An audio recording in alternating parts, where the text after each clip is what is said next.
sure my phone's muted.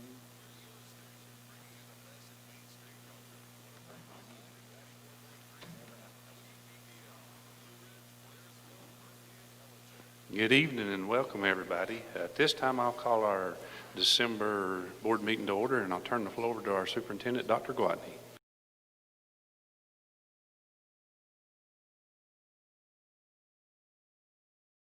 As well as those who are watching us on Rebel TV.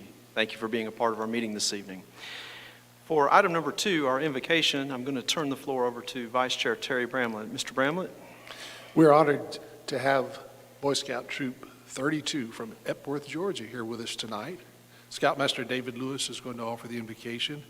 Then Garrett Hughes, Roy Green, Ethan Jolly, Jefferson Lewis, and MJ Summers will present the colors for our Pledge of Allegiance.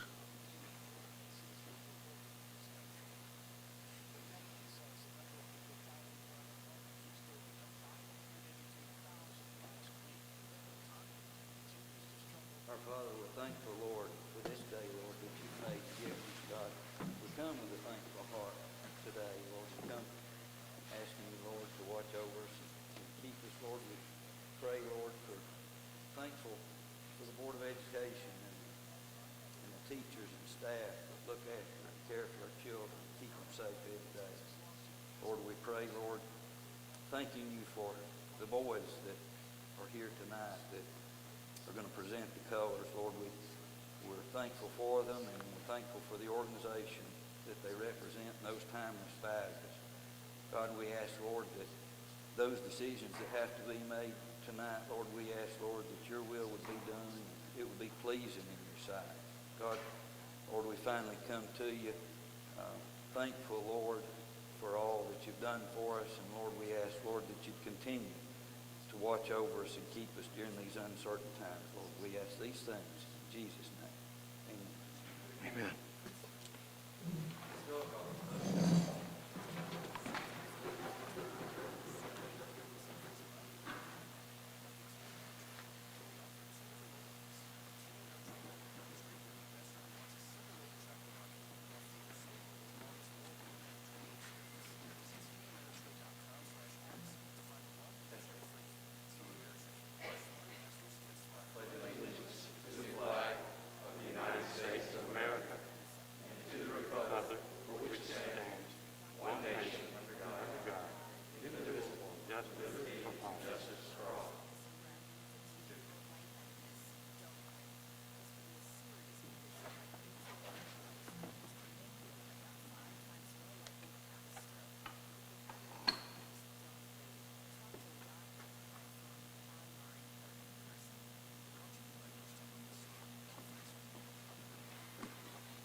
Ladies and gentlemen, let's give these scouts from Troop 32 a round of applause for their service.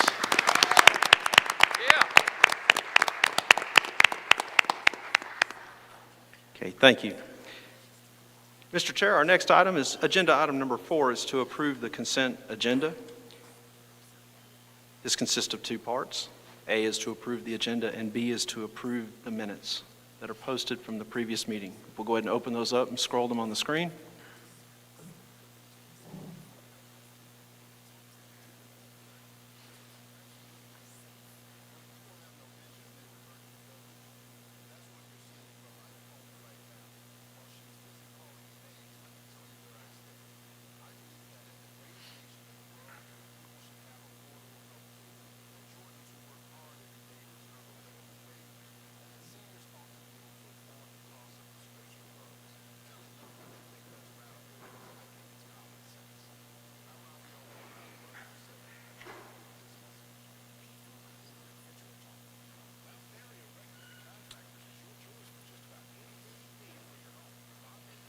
Mr. Chair, I recommend to approve the items on the consent agenda as presented. Chair seeking a motion to approve the consent agenda. Make that motion to accept as presented. Second. Okay, is there any discussion? All those in favor? Okay, thank you. Our next item, number 5, is shown on the agenda as special ceremony, and we are honored today to have with us Appalachian Judicial Circuit Superior Court Judge, Honorable Judge John Wooster, who is here to administer the oath of office to Mr. Galloway, Mr. Bramlett, and Mr. DeWeese. These members were re-elected by the voters of Fannin County to serve 4-year terms beginning on January 1st. So at this time, I'm going to call the Honorable Judge Wooster to the podium at the front, and everybody would please rise.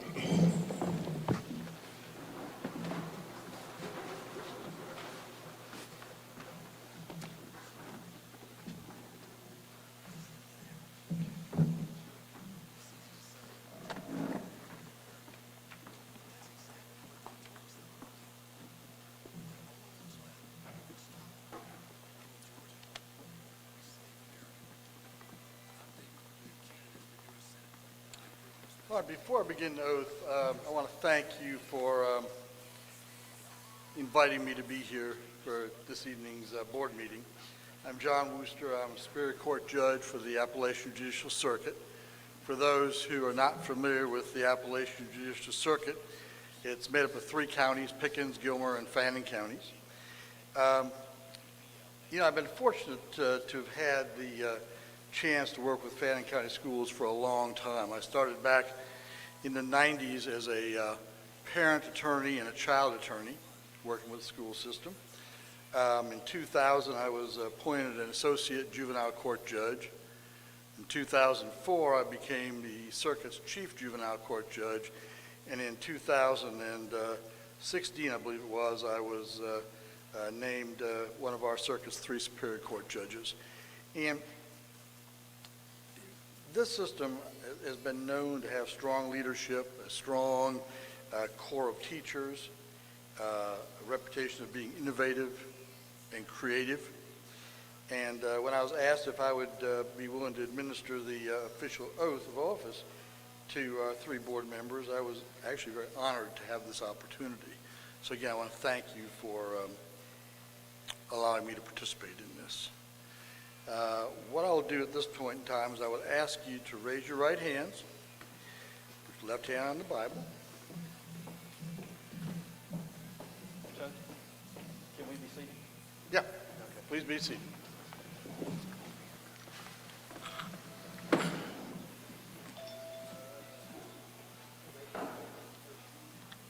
If you want to face forward, that's fine. If you want to face me, that's fine too. I'm flexible. The way I will do this is I will ask you each to state your names, and then I will read through the oath, and when I complete it, I will ask if you agree and if you signify by saying I do. So if you raise your right hands, left hand on the Bible, I state your name, a citizen of Fannin County, Georgia, and being an employee of the Fannin County Board of Education and recipient of public funds for services rendered, as such employee, do hereby solemnly swear and affirm that I will support the Constitution of the United States and the Constitution of Georgia. I do further solemnly swear or affirm that I will truly and faithfully discharge all the duties required of me by law as a member of the Board of Education of Fannin County to the best of my ability. I do further swear or affirm that I am not the holder of any unaccounted for public money due this state or any political subdivision or authority thereof, that I am not the holder of any office of trust other than under the government of the United States, nor of either of the several states, nor of any foreign state, and that I am otherwise qualified to hold said office according to the Constitution and laws of Georgia, and that I will support the Constitution of the United States and of this state, and that I have met the residency requirements of this office. If you agree, please signify by saying I do. I do. You've now been sworn.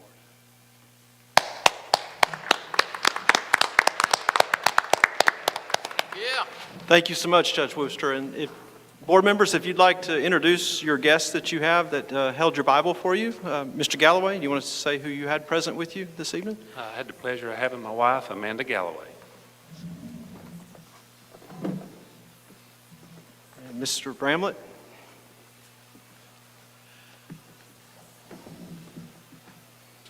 Your guest was your wife? My wife, Ruth. Yes. And Mr. Deweese, your guest? My two granddaughters and my daughter Joey taking pictures. Great. Congratulations on your reelection, on your swearing in, and also I would like to thank Judge Wooster for making the trip here to the Fannin County School System to complete this. Again, let's give Judge Wooster and these gentlemen a round of applause. Judge, thank you so much for being a part of our meeting. Always welcome. Okay, next item on the agenda is number 6. This is the school governance team update. And at this time, I'm going to ask Assistant Superintendent Sarah Rignan if she'll come up to the podium and share an update with the board regarding activities of the school governance teams. Welcome. Thank you so much. Good evening, board members. I'm here to give you a little bit of an update of what's going on in our 5 schools in the district. We'll start with the first meeting of the month of November, which was East Fannin on November 4th, which was canceled. On the 17th, the SGT at West Fannin Elementary did meet. They had a lot of notable work during that meeting. They had Mr. Danner that was there, and he presented to them. They also got to hear from Brody Graham, who I'm sure you remember from one of our last board meetings, a stellar student at West Fannin. Ms. Danner shared some information with her team about COVID, about school improvement goals, all of those types of things, the different assessments that are going on. And Ms. Danner also updated them about online learning for West Fannin students. The next SGT meeting was on November 18th at Fannin County Middle School. At that particular meeting, there was an approved field trip request, which was for the livestock show over in Walker County. We did have one facility request that was approved, and that was an intergovernmental request by Shop with a Cop, Fannin County Sheriff's Department. There was a lot of work that went on with the SGT last month. Ms. Lauren Payne, their fabulous academic coach, went over their school improvement plan, and the SGT voted to approve it. Mr. Knuckles shared information about COVID and also about online learning. The SGT revisited an exemption policy for the fall semester.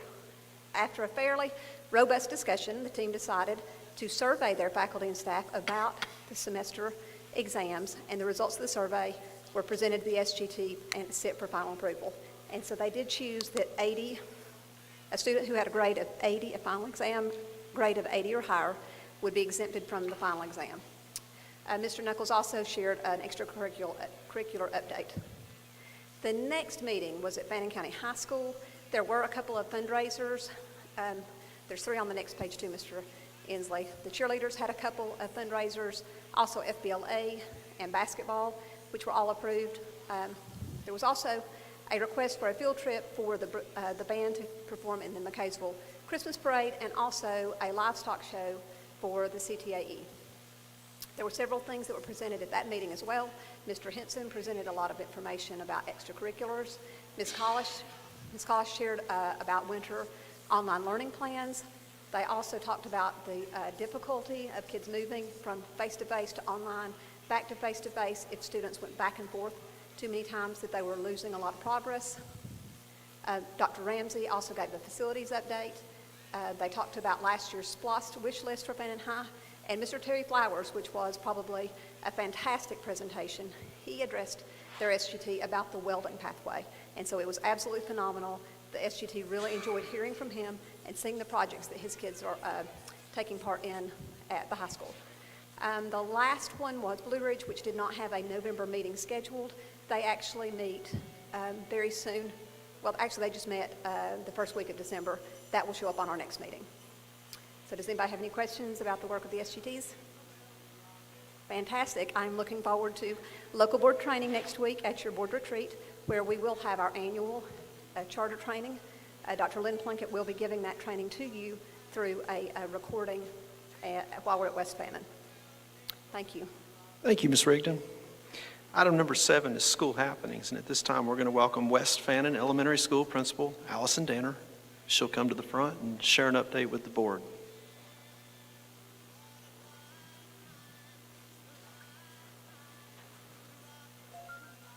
Good evening, Ms. Danner. Good evening. First of of all, I just want to say what an honor it is to be able to present to you guys and to watch you be stated into office again. We appreciate your service, and we just want to thank you again for that. But back to West Fannin. I get a little lengthy, so I've been told that I may have something thrown at me if I get too lengthy, so y'all just cut me off. But again, I just wanted to tell you what a joy it is to be able to serve at West Fannin, and wow, what an honor it is to be able to see those students as they come back face to face. That is the most exciting thing that has happened at West Fannin this year, is watching the thrill in their eyes when they get out of the cars each morning. That is our absolute favorite part of the day. With that being said, I got it. We started the year with a few transitions well, I'll get it, y'all. I'm sorry. We started the year with a few transitions as Ms. Debbie Decubellis was moved from assistant principal at West Fannin into the interim principal position at the high school. So I was able to name Ms. Millie Rice.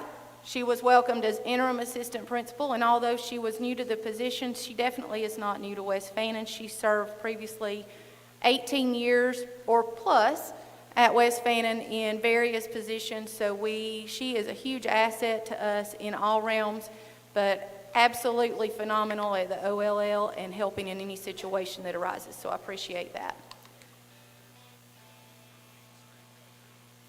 We've also had the opportunity to hire several new positions due to retirees or other situations. Although these people are new to their positions, they're not necessarily new to the faces. Ms. Tiffany Engel was hired as our ESOL teacher. She previously served as a parapro for us. Ms. Christina Ray Gutierrez is a new special ed teacher. Ms. Brittany Young, Ms. Keisha Green, and Ms. Alicia Ball. I'm glad to say that each of these three parapros are also certified teachers, so that is phenomenal when we're able to hire people with those qualifications. As you've seen in the previous elementary schools presentations, our teachers had to step up and become a little creative in our back-to-school welcome open house. They went above and beyond in these creations to make sure that our students not only become acclimated and aware of who they are, but also with the facilities at West Fannin so they would know how to get to their classrooms that morning. And then also, we had face-to-face with students that were new to the campus at West Fannin. We had our bus safety poster winners, Mr. Clay Dillard from 5th grade and Mrs. Heidi Petteroy from 2nd grade. We also were able to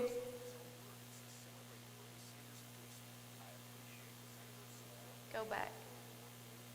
We were also able to use, last spring, we were not able to create our field day shirts because of the current pandemic.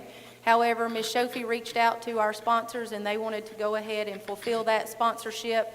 So each teacher or each student at West Fannin received a shirt that states, "I have the power to change the world." So we appreciate those sponsorships that continue to do that for our students. We also make sure that our PBIS innovation is currently in use. We want to incorporate positive behavior and make sure that our students are reminded to be kind on a daily basis. Our awards that the students receive for that positive behavior have looked a little different as we're not allowed to do water day or bounce houses at the time, but we have been able to do push pops, cotton candy. We will be having a movie day soon, and then just recognizing those students for their positive office referrals, contacting parents, giving them free ice cream, just making sure that we recognize them for those efforts. That is an excellent thought. Thank you. Last spring, we were also able to write a grant for the Fresh Fruit and Vegetable Program, and we were honored to receive that. Our students have received fresh fruits and vegetables 3 days a week since September, and they have been able to taste all kinds of things. I have been made fun of for my pronunciation of some of those fruits. One was a pluot, which I used my country slang and called it a plout, so I was corrected many times. All kinds of fruits. It's amazing, and it's wonderful to watch their faces as they taste these new fruits and vegetables. Our cafeteria staff is phenomenal, and they are always looking for ways that they can encourage the students to participate in lunch. And that participation rate has gone above and beyond since November, and I think earlier even in October. The cafeteria staff, anything that they can do to reach out to make sure that those students entertain and are served healthy, nutritious lunches. Even on the World Smile Day, they served our students smiley potatoes. Amazing. As we go through the next few slides, you're going to see just a glimpse of what each grade level is currently working on and their thoughts of our STEM. In kindergarten, they focus on the power of observation. As you can see here, the students are exploring everything from leaves to pumpkin seeds, getting outside and enjoying that nature. So we appreciate our teachers' willingness to explore those things with the students. And then they're also instilling that idea in them that they need to remember those heroes that have served in various roles. The poster that you see in the center of this is a poster that was created for 9/11 by our kindergarten teachers and students, just remembering the heroes from 9/11. So we appreciate that and them instilling that in our students as well. First grade students work on birds and all attributes of birds, from looking at different types to what their favorite type of bird seed is, what color flowers, explore or draw them to the area. And as you can see in these pictures, students are actually exploring field guides to learn about the bats that are native to our areas, and later on they will be creating bat houses. Our second grade students like to explore through food. They're looking at the topographical features of Georgia, but more importantly, as you look at their STEM things, they're looking at, they built shadow structures so they could examine how the sun moving can actually affect the shadow that is portrayed from those structures.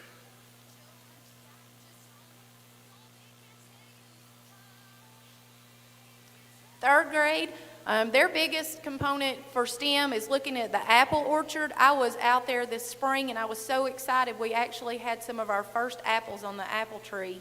However, we found we have a slight problem with that, and while we're not seeing as many of those apples as the deer like to eat those, and we have several deer running around out there.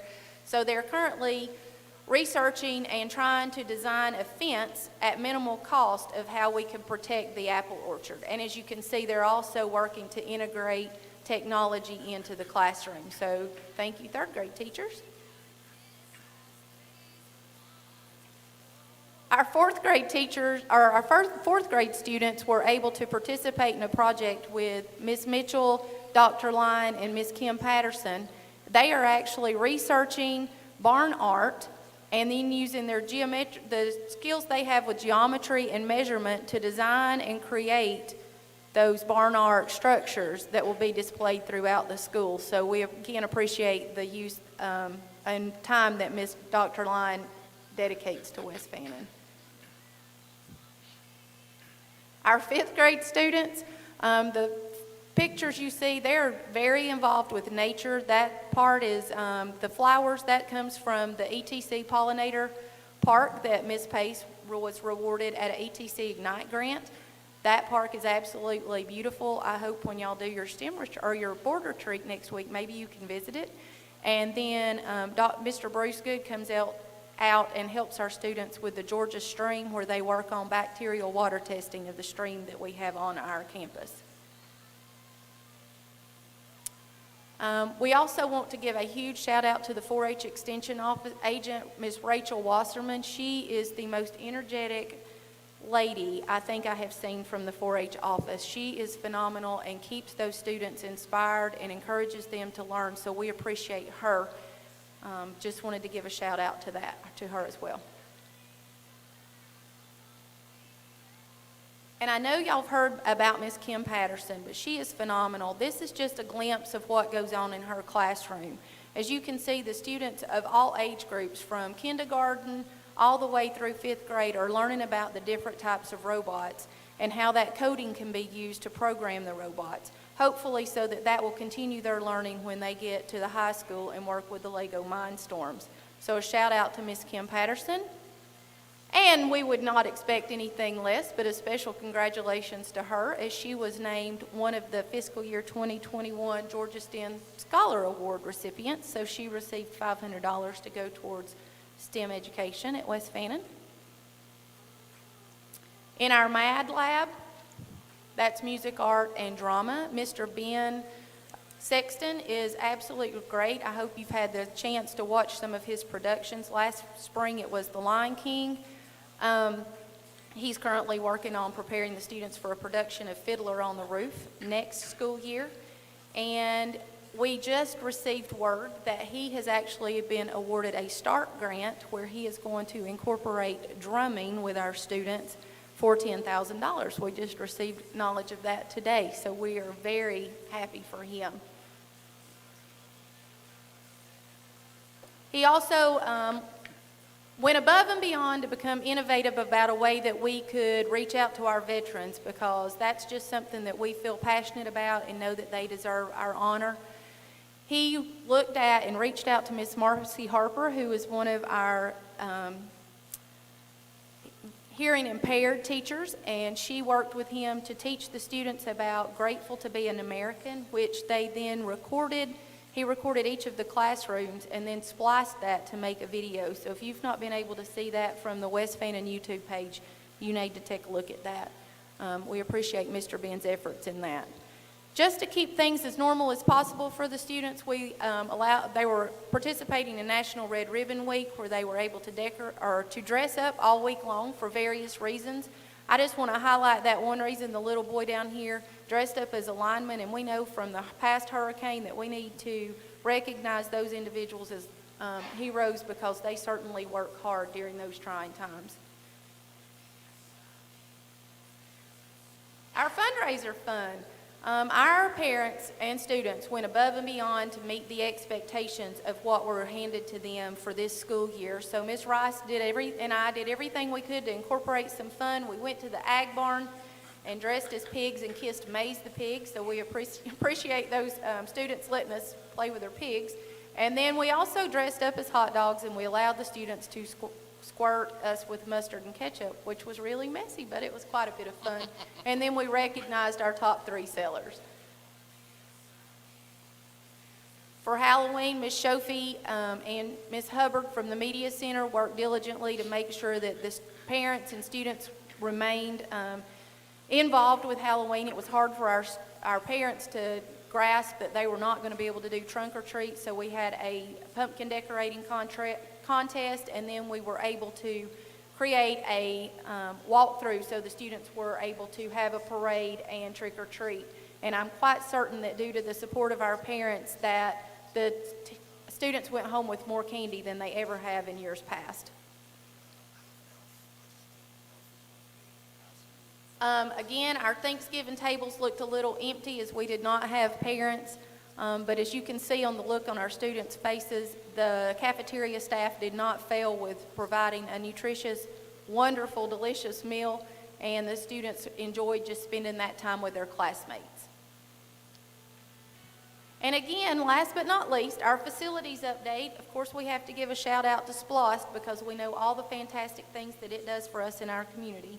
We were very fortunate last spring when our parking lot was resurfaced. However, we did not realize that at that time with the sealant that they put on it, that it's also a pretty good moisture barrier. So anytime there was any type of dew or moisture on that, it became quite a bit of a skating rink. So we reached out, and our parents actually designed us having an awning from the main entrance all the way down. So now there's a safe walkway that is pretty much protected from the weather elements so that students have a safe place to walk in the morning. So we appreciate SPLOST for that. Again, our gymnasium was created or repainted with the SPLOST dollars. The center picture, I wanted to highlight that because I don't think that our 5th grade students from last year got the recognition that they deserved due to the pandemic. The 5th grade students were given a letter that, of STEAM, and they had to paint and design these canvases that represented or that told what STEAM represented to them. So that was actually created by 5th grade students that are now at the middle school. And finally, you know, the shout out to our teachers. We know that they're working diligently and making sure that they are meeting the needs of our students while yet they're faced with the trying times of serving and teaching these students during the pandemic. So we only felt it was appropriate to provide them with a little safe place for some downtime. So thanks to Tri-State Electric for some wire spools, we were able to create them some outdoor seating, and then with the assistance of PTO, they now have a coffee bar that they can visit throughout the day. So I hope that gives you an insight of what's been going on at West Fannin this year, and if you have any questions, let me know. Thank you. Okay. Thank you so much, Ms. Danner. Ms. Danner, I appreciate the work of you and your team and everybody at West Fannin, even though we are in the middle of a pandemic, to do your best to make it special for our kids. So thank you so much. Next item on the agenda is extracurricular update, and at this time I'm going to ask Fannin County Middle School Principal Keith Knuckles and Fannin County High School Principal Debbie DeCabellis to join us, along with our Athletic Director, Mr. David Henson. And while Mr. Henson is up, I've got some news. It's relatively hot off the press here. Mr. Henson, I understand you've been selected as the Region 7 AA Athletic Director of the Year. Congratulations, yeah.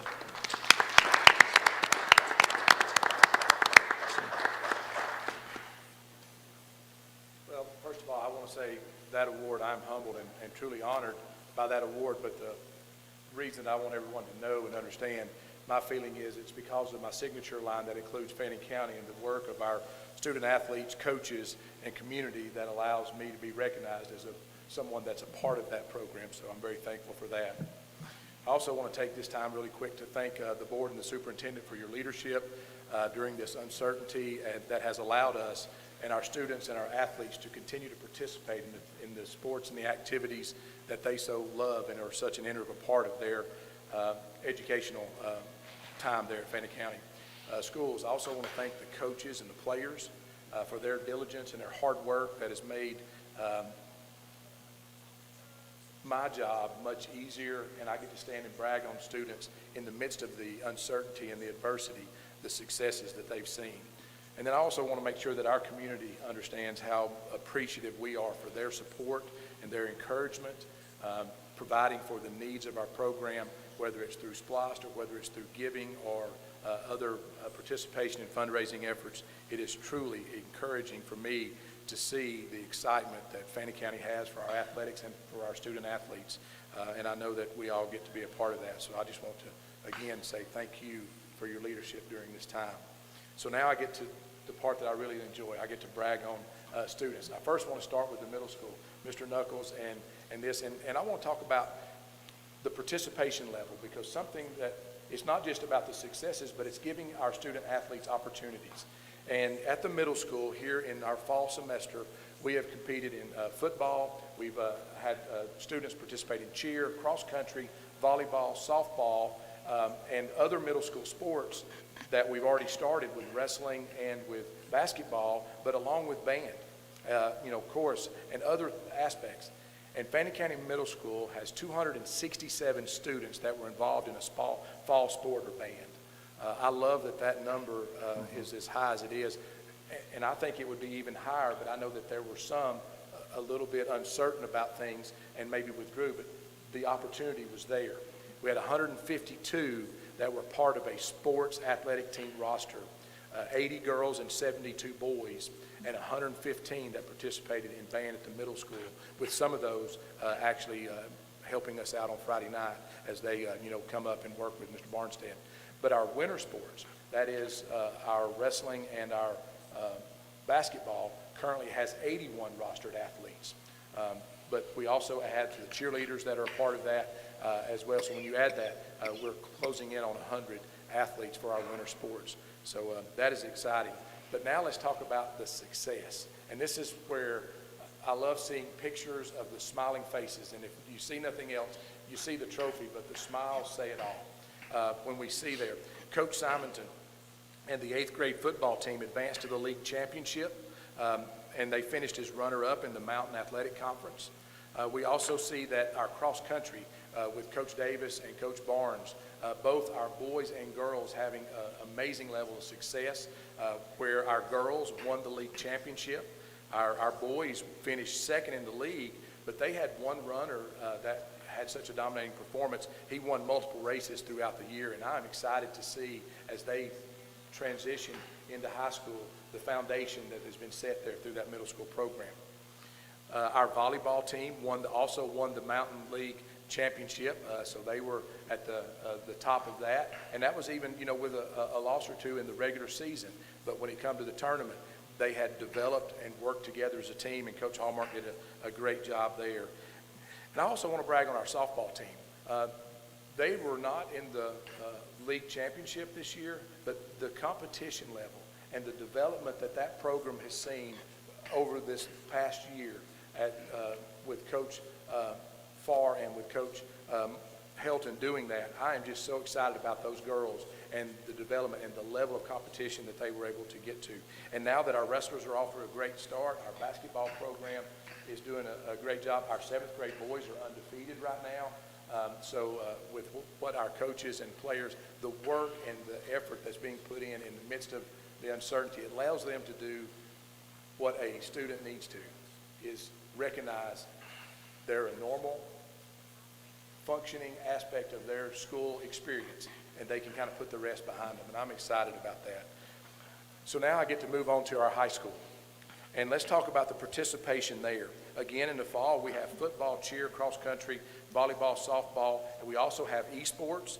These are all active GHSA sports, and then we also have our band. Our one-act play and drama would normally be a fall sport, but because of the pandemic, it was moved to a winter sport. We have 255 students that are involved in a fall sport or participating in band. 170 of those are GHSA rostered athletes, 76 girls and 94 boys, and 85 band members. Like I said, our one-act play is postponed, but this is an exciting aspect for me as I was completing our winter sport rosters. Our one-act play, which has been averaging over the last couple of years 16 to 20 participants, I just submitted that roster with 38 names. So I am excited about the growth of that program as well. And then our winter sports has 98 rostered athletes with the potential to grow, because a lot of our wrestlers and some of our basketball players are still playing football. And I'll get to that at success level. So that's an exciting part of it, that they can't come out for these winter sports because they're still wrapping up fall sports. So now then, let's talk about the successes. Now this list could get very long, and I could get very long-winded, but I want to tell you, this is one of the most amazing seasons that I've been a part of in my 28 years as a coach, athletic director, or involved in athletics. Our football team, as you well know, is undefeated. They are the current Region 7 AA champions. They have defied a lot of the odds because most of the people were not projecting or picking us to advance. And we not only won the first round over a very talented Pace Academy, we defeated then Hurd Academy, and now we're in the state quarterfinals, standing at 10-0, ranked number 5th in the state currently, and we'll play Friday night at 7:30 versus Fitzgerald. We had 21 of our players on our football team just named the 7AA All-Region team, to include our head coach is 7AA Coach of the Year, Chad Cheatham, and our Assistant Coach of the Year, Chris Thigpen. Our volleyball team placed 3rd in the area, and that's an area sport where they combine regions, so it's a multi-region area, and in that we finished 3rd in the area and advanced to the first round of the state playoffs. Our girls cross country was also the 7AA region champ and placed 6th in the state.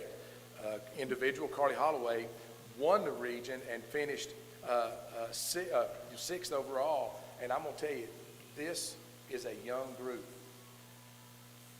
Remember, we just talked about the success of the middle school program. You combine this, the future is bright for that program. And our boys is the same. Our boys cross country finished as the region runner-ups and ended 14th at the state meet with one senior on that team. And so I'm very excited about where they're going. Our softball, again, had a very young team and has wrapped up a tough season, but I feel like they also seen the improvement. And as I talked earlier, our middle school foundational development is going to allow that program to even get better, so I'm excited where they're at. Our eSport has had its first competitions of the year, and they'll be competing through December, and the state has decided to expand that eSport program. Currently, there are 3 sports: Rocket League, League of Nations, and Smite. We compete in 2 of those. They are going to add this spring the competitions that I think a lot of our students are already talking about. We're going to be competing in FIFA World Soccer and in Madden football. So I think a lot of these students that already do this are excited about that. And then our wrestling and basketball programs are officially underway. Matter of fact, we are playing our second region team tonight over in the gym as we speak versus Gordon Central. And our girls are currently ranked in the top 10. In some polls, they've been as high as number 6.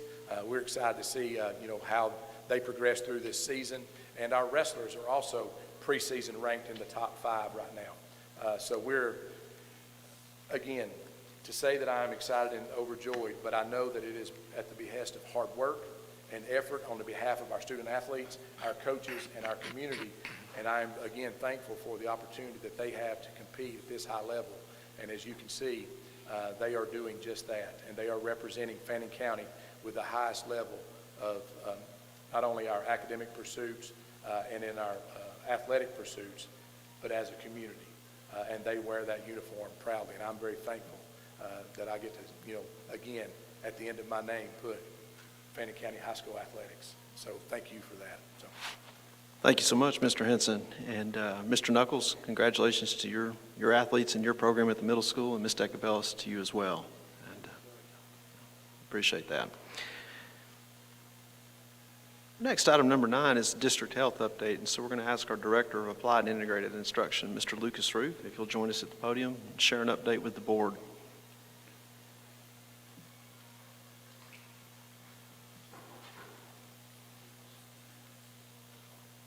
Hello, Mr. Roof.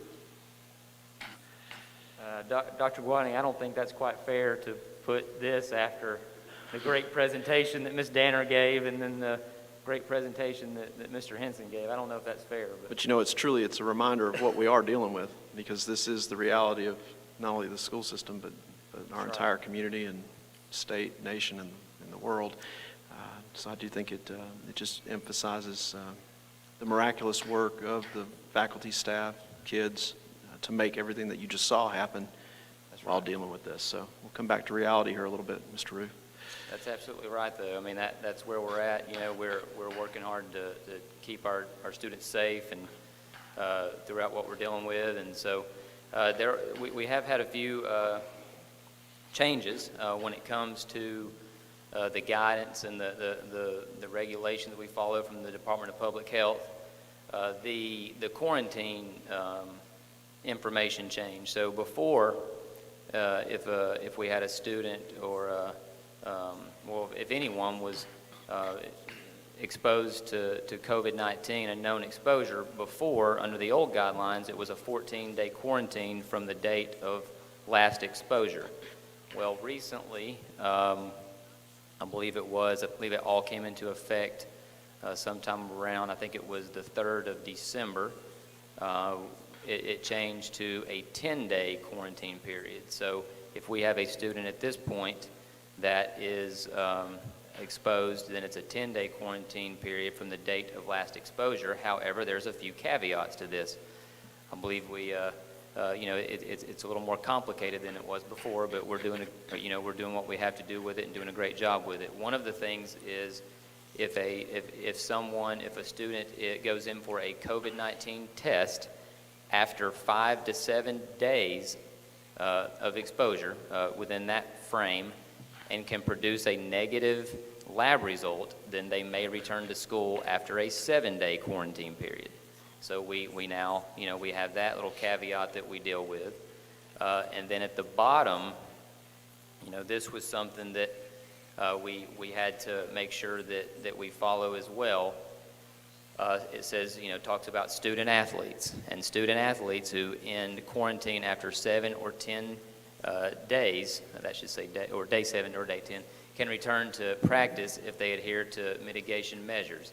However, and this was given to us in big, bold writing, underlined, italicized, every which way, that they cannot return to contests or competitions until a full 14 days have passed since their exposure to COVID-19. So even though kids can come back to class, student athletes can come back to practice, they cannot compete or have those contests. And the main reason that we found out for that, if it seems kind of odd, is they're trying to continue to make sure that there's very little chance of spreading COVID-19 between two schools or between two programs. So that's why those competitions are, that's why that's so important for the competitions and the contests there.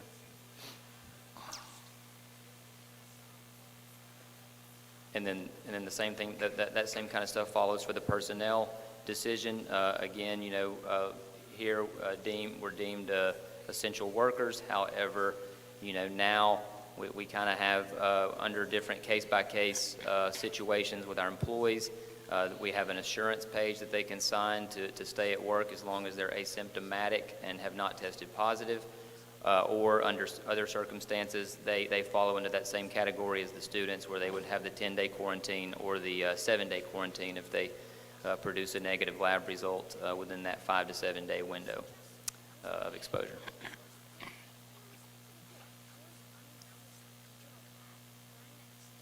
And then our numbers right here, they look really good. I can go ahead and tell you, we will be posting as we do every single Friday morning, we'll be posting the updated numbers tomorrow morning. We have had an uptick in cases and an uptick in school quarantines and non-school quarantines, so it kind of mimics what we're going to see tomorrow morning in terms of our numbers. It's going to mimic what we're seeing in the community. We're seeing a little bit of an uptick in cases, and probably a lot of that's due to Thanksgiving break, to people going and during the Thanksgiving break and coming together and all that kind of, all those things that happen during the holidays. So it's just, it's a reminder, as Dr. Gwatney said, we're very fortunate to be able to have all the awesome things that Ms. Danner talked about and Mr. Henson talked about, but we have to, to continue to stay smart, make smart decisions during the holidays, and do everything we can to think about public health in the forefront. Okay, thank you so much, Mr. Roof. Board, does anybody have any questions for Mr. Roof in this presentation? Okay, thank you, sir. Thank you. Thank you all. Our next item on the agenda And congratulations. Sorry. Is district communications update. And we have a graphic up here because the Fannin County school system does work hard to keep you informed. And that's a lot more ways than when I was in school, Ms. Finley. You just turned on the radio when you were in school, right? 103 point whatever it was. I'm not sure what that is. What station is that? What is the local radio? Is it 103? Yeah, 103.9 or AM 1400 back then. You're not that old. I am. I'm just as old as you, so you're calling me old. So, anywho, yes, we have many ways that we contact our families to let them know we are having a closing or a delay. We've already been able to practice this 3 times, which is a little early. Yeah, it feels that way, doesn't it? 2 for a Yes, hurricane a and little 1 for snow. And, and Glenn Burns has kind of pulled back, but looked like we might have to do that Monday, but maybe we're not going to get as much snow as they said on Monday. So we wanted just to remind people of what our communication methods are. First and foremost, we contact every parent on our contact emergency list, which is usually 1 or 2 numbers per student through an automated calling message. Which that comes from the student information provided by the parents. So if a Correct. phone number changes, it's Yes. really important to get that updated with the school. Yes, if your phone number changes, you need to contact the front office of your school to have that information changed so we can update you. And that is in real time. So if you update it at 8 a.m. that morning and we turn around and make a call at 8:15, it's automatically changed. It doesn't even take overnight to update. So we post it on our website. The first thing you see when you come to our webpage, a banner pops up. We also have our hotline, which kids will sit and redial and redial and redial and see if they get a new message to see if school is canceled. And that will let people know. We also posted on all 3 of our social media sites, Facebook, Twitter, and Instagram, and schools do the same thing. They usually just repost our messages. And in addition to that, we let our local radio stations know, our local media, and the news media in Atlanta or Chattanooga, although we tell people not to rely on those solely out of Atlanta, just because sometimes we have it's not a person that takes our information, so sometimes it's not always perfect when it comes out through like WSB on their banners and all of that. So we do ask that you go to our website to verify everything, or our hotline or our social media to make sure you have the right information. And we do just want to remind everybody that the way we do our days out of school is the first 4 days are forgiven for students, and then on day 5 is when we start what we call cold, which is our online learning days. And we've missed 3 days so far, so the next day we miss is still a forgiven day, and then on the next day, which is that 5th day, we will implement online learning. So you can only sled for a little bit. The rest of the time you have to learn. Supported by the state. Yes. So we take advantage of that. So really it's important to keep up with this, because on day 5 missed then begins the first day of working remotely from home, correct? Correct. For all students, so learning can continue. Yes. And that 6 through 12 does online, and K through 5 have packets that have been sent home, and those were sent home before Thanksgiving. Just a little commentary on that. Board, it was a year ago at this meeting that we were talking about introducing cold, and what we thought would be a way to stay ahead in cases of inclement weather ended up really helping us out in March when COVID-19 caused the closure. It put us ahead of the curve. And so thankful for that, and thankful for the work of technology and curriculum who came together to make that a reality. Just looking over the agenda from a year ago, we were talking about introducing it, and here it is. It's really helped us last spring, and it's going to help us again if the current trend with weather continues, Ms. Finley. We're going to be in school every day till Christmas. I just know it. No snow days. Miss Wynn, that's for you, since she prays for snow all the time. We will post this on our website today, too, just as a reminder, so people can use it to reference. So I'd like to give a shout out to our technology department, because they manage all these platforms, and also to not only the students, but then the faculty advisors, Mr. Gibbs and Mr. Barnstead on WXFC. There's just there's a lot of work that goes into communicating with parents, and this is really important to get the word out. And so we really work hard about that, and appreciate all of your support to make that reality. You're welcome. Thank you. Your innovation and your foresight allowed us to move seamlessly into that at-home learning platform. Thank you so much. You're welcome. It's been my pleasure. I've been very proud of everybody I work for. It's a good system to work for, and we are a little bit ahead of everybody else because of Yes. everybody's hard work. Well, and we had the devices too, Ms. Finley, ready to put in students' hands. So that's a great job. Thank you for that update. Okay, our next item is number 11, and this is public comments. So I'm going to address Mr. Darren Danner. Mr. Danner, we have public comment this evening? Yes, sir. Okay, we have 2 public comments. So at this time, I'm going to ask Board Attorney Lynn Doss to go over the rules. The Fannin County School System believes that public involvement is an essential element for a successful school system. Public participation, each participant will be limited to 5 minutes. Neither the board nor individual members will respond to anyone presenting to the board except to ask questions if deemed appropriate. And I believe our first participant is Mr. Charles. Okay. And we'll ask Assistant Superintendent Robert Inslee to go ahead and put the timer up on the screen. And we'll welcome Mr. Fish to the podium. Good evening, Charles. Thank you very much for this time and this opportunity. My name is Charles Fish. I'm a citizen of Fannin County, but I'm here representing a group that we had formed within the county to provide community support in several entities. We're trying to become an entity ourselves, being a charitable organization. The reason why I'm here is just a proactive approach to let you guys know that we're here to help. The name of our group is SCR, Southern Confederate Republic. Southern because it's not a specific place, but a mindset. There's people all over the country that has a Southern mentality like we do.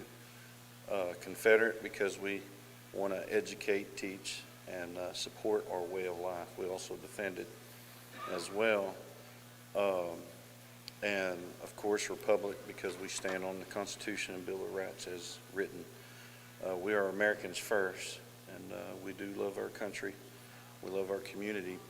And the way we grew up, just life, how it felt of community. We treated community as family, and it's always been that way. And even though it's still there, you don't feel it as much. And we want to try to bring that feeling back a little more. And it's being backed by not just our words, but our actions to back it up. Since we formed 2 months ago, we have raised and given away almost $3,600 back to the community, which included $750 to McKaysville City Police Department, $750 to the veterans, the DAV, down at the Veterans Park. We purchased $318 worth of candy that was discounted down for kids on Halloween to hand out. We parked down by the Blue Ridge Pharmacy and handed that out while we was there. And the big one was we took on Shop with a Cop, and we were able to do a fundraiser and present a check to them for $1,750 just last week. We are in the works of taking on Family Connection quarterly for next year, and we're here to help. And we've supported the school system with my family.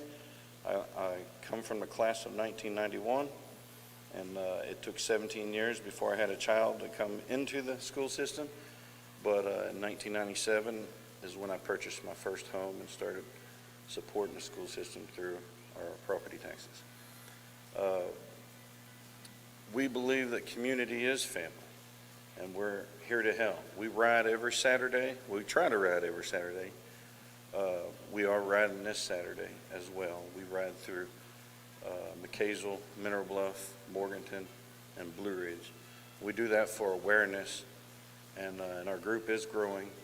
And what we want to do is we want to stay on a positive route. We have a Facebook page, and we want to also be an entity to where people could come ask for help, whether it's first responders, or sheriff's office, police departments, even our school system.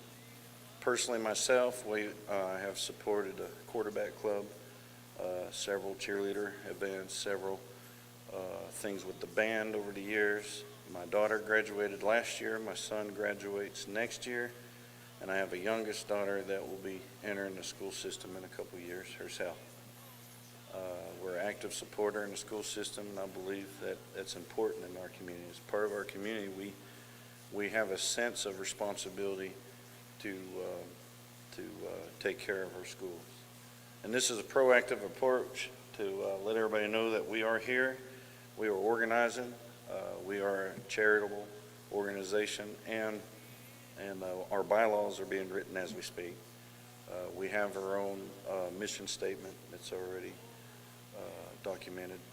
And any questions or anything in the future or anything like that, you can keep my number down, 706-455-8745. Call anytime. But we're here to help, and that's what we want to do. Anything. If we can't do something, we'll be straight up as something we can't do. But we stand on our convictions, and that's the most important thing, is that. But anyway, I appreciate your time and appreciate this opportunity to talk. Next month, Mike Crane will be here. He was going to be here today, but this is actually, I think, his last day of his own quarantine himself. Anyway, any questions or comments, contact me at any time. You got a comment? Thank you, Mr. Fish. I'd like to comment. I think you're part of what makes Fannin fine.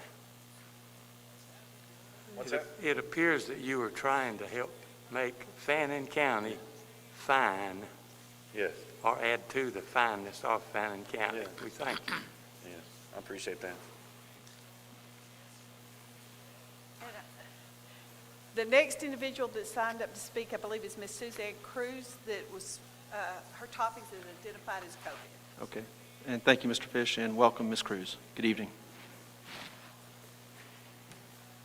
Hello. I don't like public speaking, so I'll try to make this quick.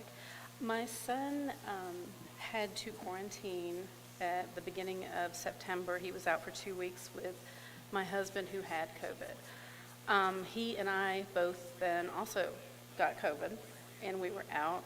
He was out an additional 2 weeks.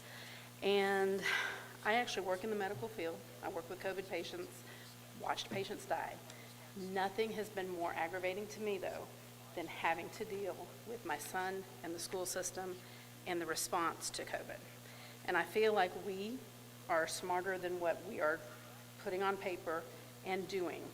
He was out for an entire month. He is in honors classes. He's a smart kid. And I'm really talking to you more for the kids who are going to be in his same position. You know, the COVID numbers are going up. You're going to have this issue again. When he was brought out of class, to assume that he's going to do online learning, number one, when he has COVID, or when he's taking care of a parent who has it because I had to work, is unrealistic. He's not designed for online schooling. That's why I never had him in online schooling. I think it negates the importance of a teacher in a classroom. I cannot teach him honors geometry. I have several college degrees, but none of them have anything to do with geometry, and I'm not much help. I can tell you at 4 o'clock in the morning, when he went back to school, he was asking me how to do this stuff, because when he went back to school, he's put in that same classroom beside other kids who have had an entire month of learning and expected to keep up with what they're doing, as well as having an entire month worth of schoolwork dumped on him. Hey, get this done within a month. You're all smart men. You can figure out what the problem is there. And it was very frustrating. And it's frustrating for his teachers. It's frustrating for his parents. I myself was missing work, and then I'm getting phone calls and emails from the school system. Hey, he's missing this, he's missing this. He has 2 honors classes, band, and a cooking class, nutrition class. And I can tell you, I have probably used nutrition and cooking every day of my life, more than I have world history or geometry. But the state of Georgia says that you have to have those 2 credits to graduate. So I feel like as a school system, number one, we need a goal. And the goal is if these kids have to be out with COVID or with a parent who has COVID, then when they come back, our goal should be to get them to their pre-COVID grade point average, their pre-COVID grades. That's realistic, and it just needs to be a goal. I'm not really asking for anything, but we need to look at that. And number 2, we need to form a way to take these kids out of the situation they're in and get them back up to par before we dump them back in those classrooms. And he's still behind. But he's a smart kid. He's in these honors classes. Think about kids who were already struggling and them having to be out a month. And you put them in that same situation. And you have parents that can't help them. I can help him a little, but not much, not with what he's doing. These are things he has to turn in. So I'm asking if we as a school system can, number one, form a goal that we get them to their pre-COVID grades, and number 2, we figure out a way, which one of the problems is you can't have a study hall. The state of Georgia will not reimburse you, fund you for that class. My son actually asked if he could come out of nutrition and be in a study hall first block of the day for an hour and a half to help get himself caught up. And we couldn't do that because we don't have anything in place. So as a parent, I'm just asking you for the future kids that are going to be in the same situation that we go ahead and form a plan and form a goal. And also, I don't know if he mentioned it, if a person has already had COVID, they're going to be more immune to the disease than having the vaccination. Is he going to have to be quarantined again? Say my daughter comes down with it. Is he going to be quarantined another 14 days? Or because he's already had it and recovered from it, have we decided as a school system that it's okay for him to come back? You know, we have to make these decisions. So I really want like a little more formal COVID plan. And I feel like that's a reasonable request. Sorry if I'm like dragging on here. I don't like public speaking, like I said. That's all. Okay, thank you, Ms. Cruz. Thank you. Mr. Chair, our next item on the agenda is facilities update. This is number 12, and I'm going to invite Assistant Superintendent Darren Danner to the front to share an update. Hello, Mr. Danner. Good afternoon, Dr. Gwatney. Good afternoon, Board. Just a couple pictures here. Notice there on the left, scoreboard, what looks like camouflage. That is about a 10-year-old scoreboard. So we just give the scoreboard a facelift there where it well needed. Go ahead, Mr. Inslee. Several pictures there. Old gym HVAC. Remember, back during the summer, we got this approved by the board. And so again, the old gym at the high school is now air conditioned and heated. So that's going to be very, of course, we don't need it now, but come summertime, that's going to be very nice. Here's just a little updates from the storm. This is at East Fannin. Again, that's been cleaned up. And here also at East Fannin, every year, Mr. Shimpaw, years back, started bush hogging the surrounding areas, the fence lines, the property lines to keep the vegetation from growing up on our property. So again, that's been done again.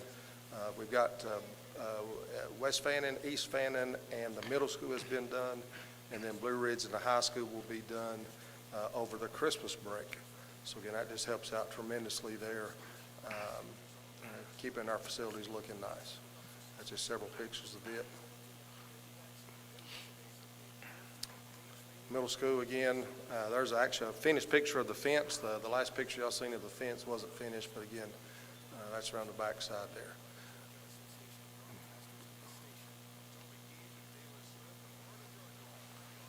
Middle school, here's at the annex at the middle school. Again, some before and after pictures. There's a before.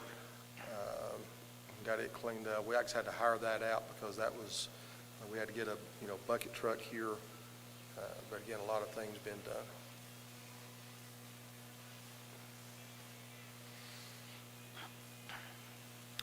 Ag Center, that's an area coming off of Ada Street, coming right below the parking lot, where that little area is that's now clean. We've got a beaver problem at the Ag Center. Every year, they dam it up, and every time we think we've got the lower field dried out to try to do something with, we get it bush hogged. And so again, this is an after picture, and that's a before picture. That's where the beavers are. So we sort of done some research. There's no season on beaver. There's no limit on beaver. So anybody wants to help us out there. So again, that's actually the dam itself right there. You can see it, and it just causes an absolute mess. And then a couple more pictures here. You'll see what that little bit of water does. There's a fly eating me up. This is the lower field, right? Can you see that? No, sir. Anyway, I'll just sit there and let it go. That's just below the Ag Center. That's Mr. Brown's property. On the other side, that's our field.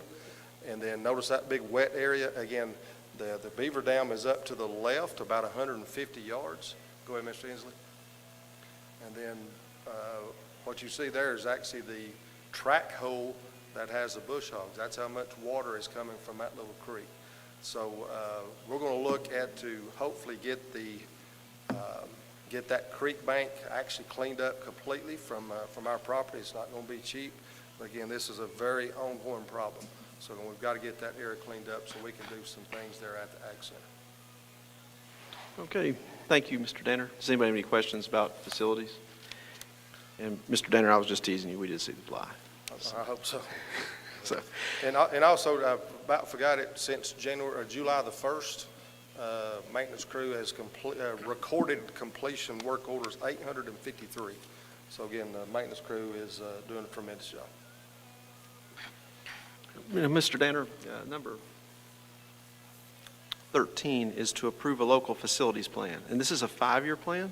Yes, sir. This and is this a 5-year is to plan. obtain state money? That is correct. This is our COPS plan. Back in May, you approved for us to help or to get some assistance from the DOE for our facilities plan. Again, this is our COPS plan. And Mr. Inslee, let's show the, I guess the one on the right, the 655 there. This is actually a 72-page document that we are not going to go over page by page. Just very quickly, Mr. Inslee, just scroll down through there. This is a lot of, again, hieroglyphics, and there's formulas that the state uses that they will give you X amount of money for certain things. If there's a need for something, if it's put in our plan, they give you a percentage of what the architect's estimate is. So again, it's not dollar for dollar, but again, there is money available to us. We use this not this program, but the one that is getting ready to expire in June. We're going to receive some money from it to renovate our CTAE HVAC there this summer. So again, that's already been approved by number one, by the COPS program, and also by the Board of Education. So again, that's coming this summer.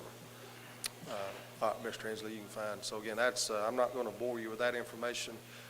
This past Tuesday, we actually had a go ahead and do the survey team, Mr. Inslee. This past Tuesday, they normally have a site visit where 5 members from other school systems come in and we present our plan to them. So this year it was actually virtual. You know, they send me an information, you know, this is what you need to have in your plan. This is the first time I've ever done it. And it was pretty interesting. And so created a PowerPoint, presented it to them Tuesday virtually, and it actually got approved. So here's some of the comments there that the board needs to see. This is at the completion of the presentation to the survey team on Tuesday. Again, they commending the board for, you know, for money spent, and so again, you know, I'm not going to read every word of that there, but again, it's in assembly, so you can look at the things in there. So saying all this, Mr. Inslee, the next thing there, because it was presented on Tuesday, it was approved by that committee. Now the board actually has to approve the approval, and so that's what this resolution is. This was done back again in 2017 when Mr. Shimpaul presented for the board. If you approve this, then we can continue to receive state money when we make applications for it. Mr. Danner he's done a great job on this. The meeting that he refers to that was normally in person was conducted, it was an online meeting. Some members of the committee and then a chair representing the state Department of Education met online with Mr. Danner and me. I sat through Mr. Danner's presentation. He did an excellent job presenting a case for the Fannin County School District, essentially summarizing that 70-plus page document that he just shared with you. Bottom line is he is very forward-thinking, and he has been able to work with the schools and work with his peers in other districts to identify future challenges in this area to secure state funds for us to save local money. And so what was the potential funding for this? It's over $8 million. It's over $8 million, but again, that's not a dollar for dollar. So it's just bits and pieces of certain things that's in our plan, and we're going to use a lot of that for HVAC renovations on all schools. So I'll say that he did an outstanding job on the presentation. The committee, just once I welcomed and started the meeting with the state person, I kind of sat back and had the opportunity to watch. And, you know, the way meetings are nowadays, it looks like you're watching an episode of Hollywood Squares. You know, you see all the different, but the folks were engaged. I could tell that they were satisfied with the work that Mr. Danner had done. And it was neat to see the process kind of going through. They dismissed us for part of the meeting. They met privately without us, and that, when we came back, is when they presented those comments that, again, as Mr. Danner said, Mr. Danner's very humble, but as he said, the kudos to the Board of Education and the district level and to Mr. Danner for the planning that had gone into this, the request. He had worked well with the architect to make all of this a reality for the school district. So I commend him for this, and with that said, I recommend that we approve this resolution as presented to proceed with securing the potential for these funds for the school district, Mr. Chair.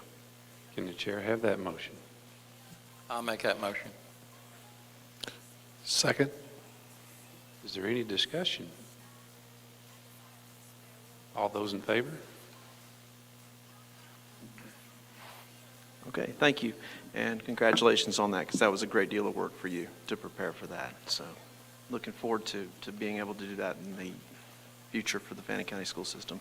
Item number 14 is a construction update, and we are fortunate that we're able to, in the middle of a pandemic, with our economic situation, and the timing is actually working to our benefit, to be able to look at construction. So there was a recent meeting. Mr. Danner, you want to talk a little bit about that? Yes, sir. Actually, last month, we give you a bulleted point on some things that we was expecting. A lot of those have come true. So again, this is the latest update. Actually, as of today, the application for bid package was received. So again, the 90% now, since we created this since Tuesday, has actually changed. So again, that's going to go out very soon. And but again, just going right down through there, we did have a meeting one day last week. I don't know exactly when it was, but with the CM, and we went over, a ton of things. I thought it was going to be a phone call because he'd sent me a text and said, when can we meet? And I said, how about 9 a.m. The next day? So I was getting ready to have everything, had my computers turned on, and get a call and said, hey, the CM's here at the BOE. So I called him. I said, Drew, what you doing here? And he said, we're meeting at 9. So again, we had a great meeting. I'm glad he come personally. And so again, the 99% plans have been received on the Staff Development Center. Construction manager, again, is trying to finalize budgets for these. He is preparing bid package, should go out next week. And not only for the Staff Development Center, but also the transportation facility. So again, it's getting ready to be a very busy time around here if you choose to build these things. So again, the bid packets will be advertised for 4 weeks. Before the packets go out, of course, our team will look at it to see if we want to make any changes whatsoever before it goes out. That 4 weeks, the bid packet should be received by the week of January the 11th. The CM will take all those, compile things, and then, come up with a guaranteed max price. And that should be, hopefully, we're anticipating around January the 21st. That's the week after the board meeting. And so, if things come up, we would love to have a called board meeting. Board approval, of course, would have to happen with the guaranteed max price. We sign contracts, and then notice that last bullet point, we could have shovels in the ground in February. But again, January is going to be a very busy time. And so again, I can't wait to put some dollar amounts in front of you, and then we'll go from there. Okay, thank you, Mr. Denner, for that update. Members of the board, are there any questions on the status of the construction at this time? Okay, very Great detailed job, sir. review. Thank you, Mr. Danner. We appreciate that. Our next item is number 15, and this is an update from our Transportation Department, and I'm going to ask Director of Transportation Denver Foster if you'll come to the podium.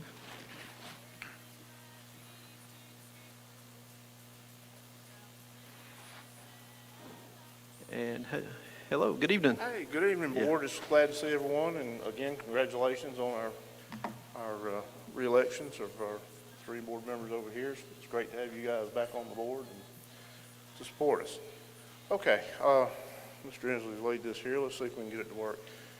Got a little PowerPoint that we've put together here just to kind of show you where we've came since the first of the year, really. And some of these things you may have seen already, but I want to go over them just briefly.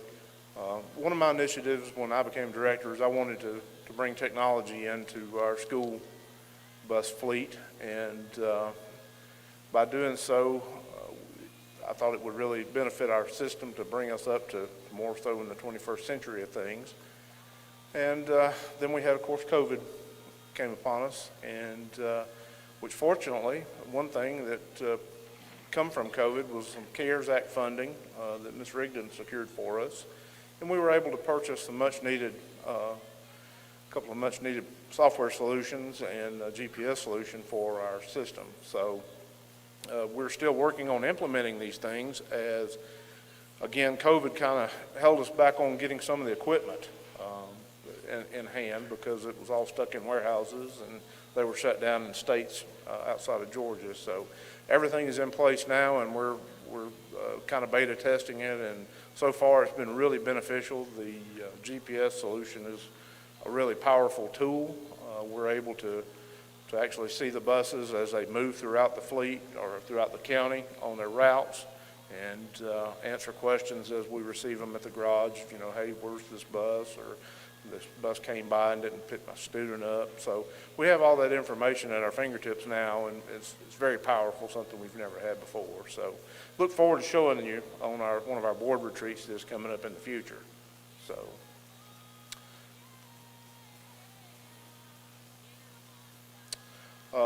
Again, this year's been a year of many firsts for us. With a constant need to attract and recruit and train drivers, we decided to create a new position within our department. We labeled this position Transportation Coordinator, and Mr. Tommy Jordan was selected for that position and is doing a superb job for us.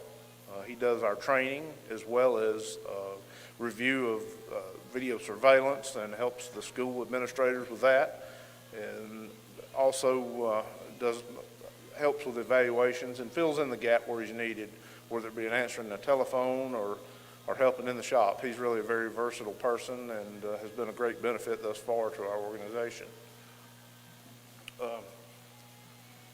Our most difficult challenge right now we're faced with is our facility, and this is something that everyone's aware of. We're looking toward, you know, a new facility, and our current facility, I actually looked, we had to renew our underground storage tank information, and it went in 12 of 85. So this facility was built in 1986. It served our district now for 34 years with no upgrades. It's a 50 by 100 building with 50 by 70 dedicated to the shop area, and the remaining 50 by 30 allocated to offices, bathrooms, part storage, and mechanical rooms. But as you can see from the pictures there, we are just packed. And we're having to work around things that it's just not a very safe environment for our folks, and it's very disheveled and disorganized because there's simply no room to grow. Our buses are, this facility was built really to function with transit buses, which are quite a bit shorter than what we currently have.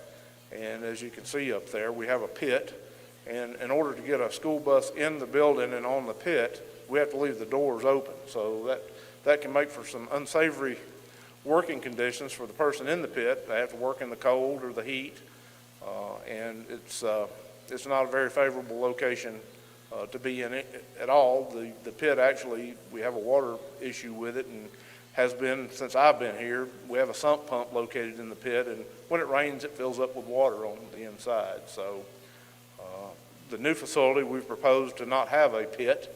We're going to use above ground lifts to lift the buses so that we'll have access to the underneath the buses without having to get in underground to do that. So, and an option that's really not possible where we're at now because the existing facility due to ceiling height, we can't lift a bus in our facility no further than just a floor jack because of the ceiling height is so low.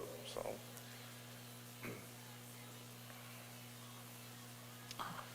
This is,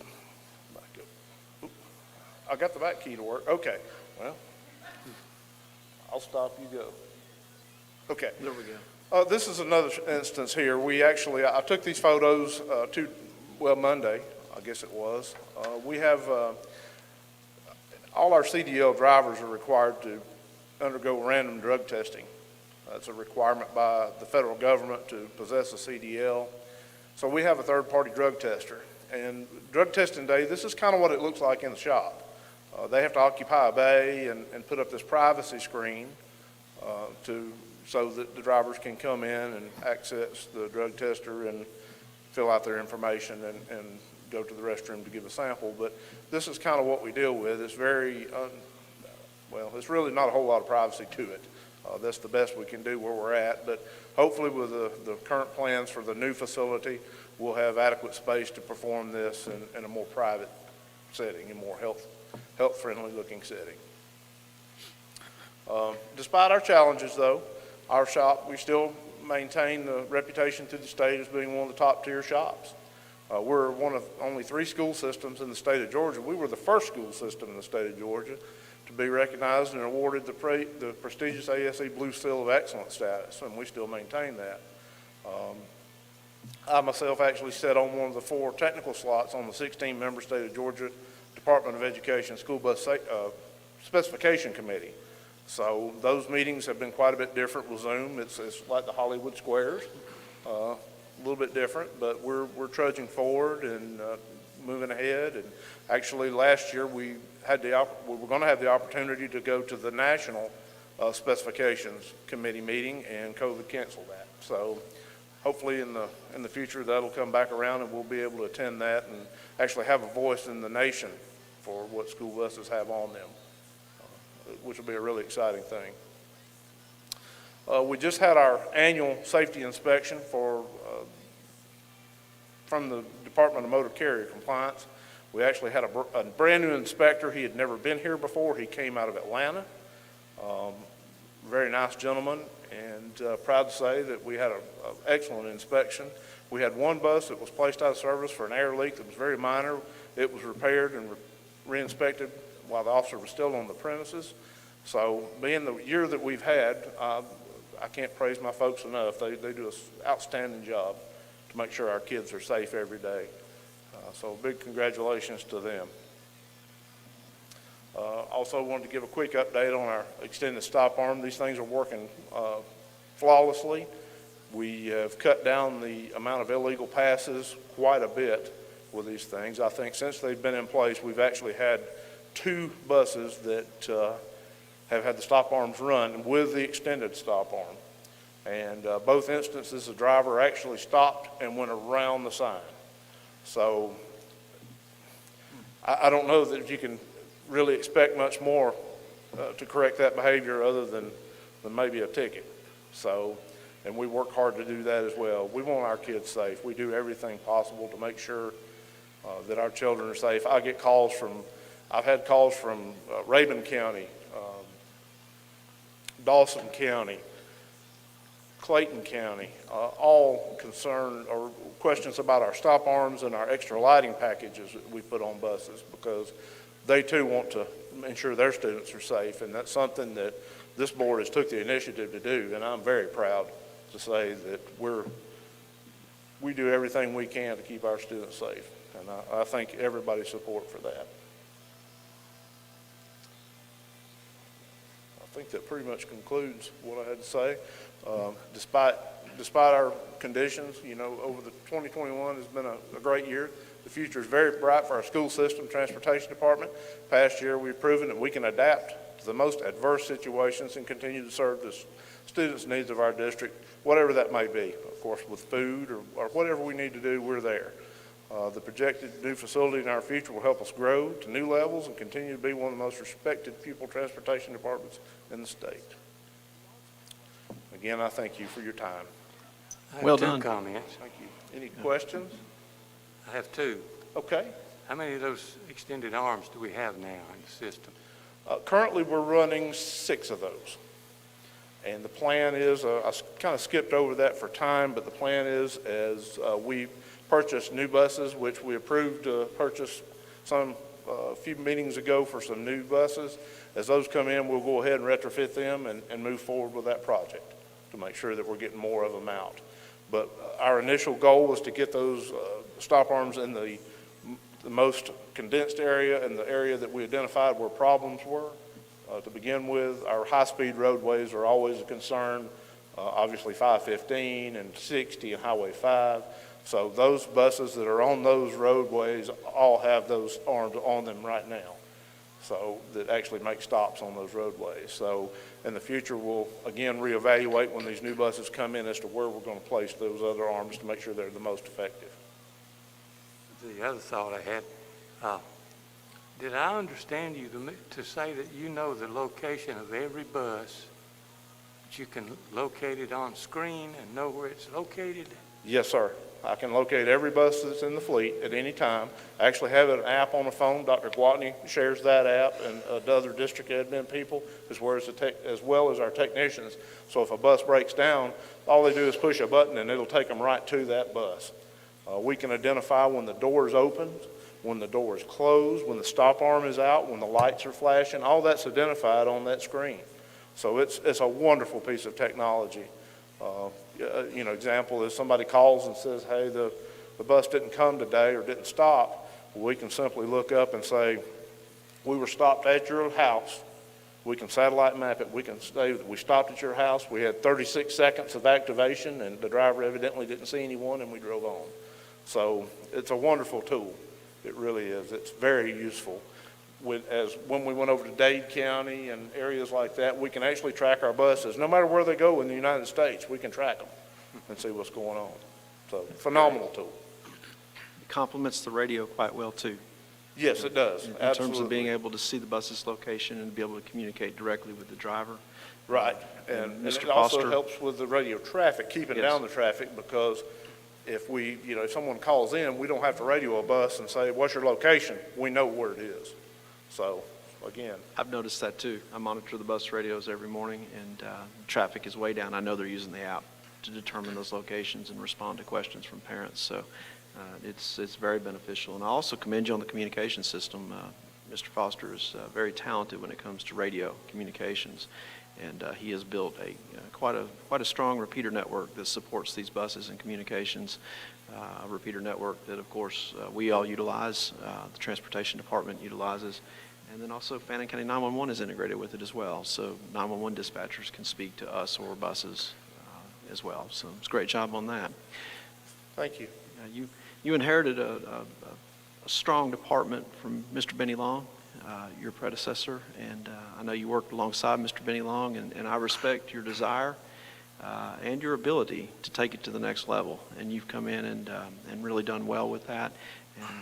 And I also respect how you understand that it's important. The people in the organization are very important. So I thank you for that as well. Thank you. Absolutely. Any additional questions for Mr. Foster? Okay, we have actually an item of business for you, Mr. Foster. Yes, this is this will be for the annual day camp during the summertime for our recreation department. They typically borrow 3 to 4. This year they're asking for 3 school buses to be borrowed from us. They will provide the insurance on those buses, pay for the fuel, and the upkeep during their care. So if there's something that goes wrong, they take care of it. And they will also pay the drivers.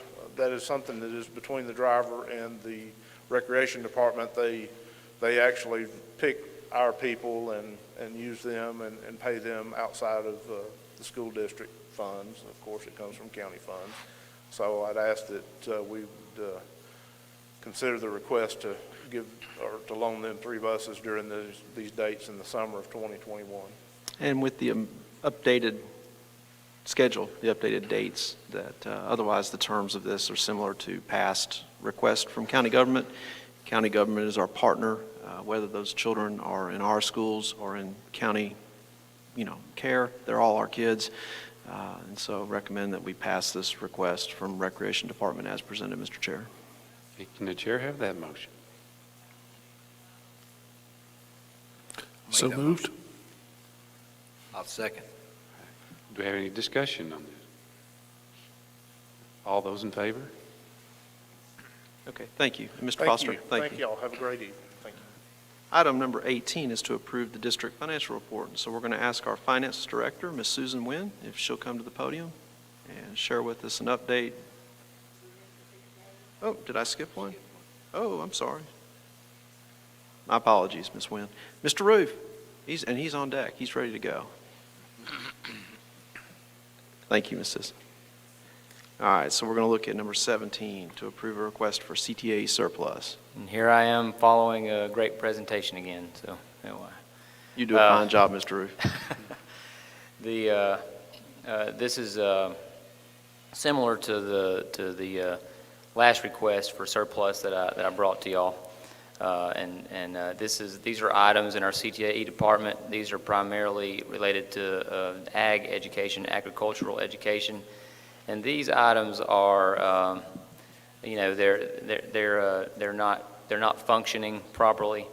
But we definitely wanted to try to get them up for surplus because we thought that there could be some working parts that people might be interested in and things of that nature. So we divided these into 4 lots based on the types of items that they are. And if approved tonight for surplus, then we'll start beginning tomorrow and run the potential for bidding all the way until Monday, January 4th. And as it says on the memo, anyone interested in these items can give us a call at the CTAE department there, 706-632-2013, and set up a time to come take a look at the items. Okay, thank you, Mr. Roof.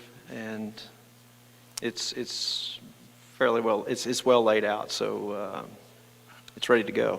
Mr. Chair, I recommend approval of these items as surplus so he can initiate the next steps.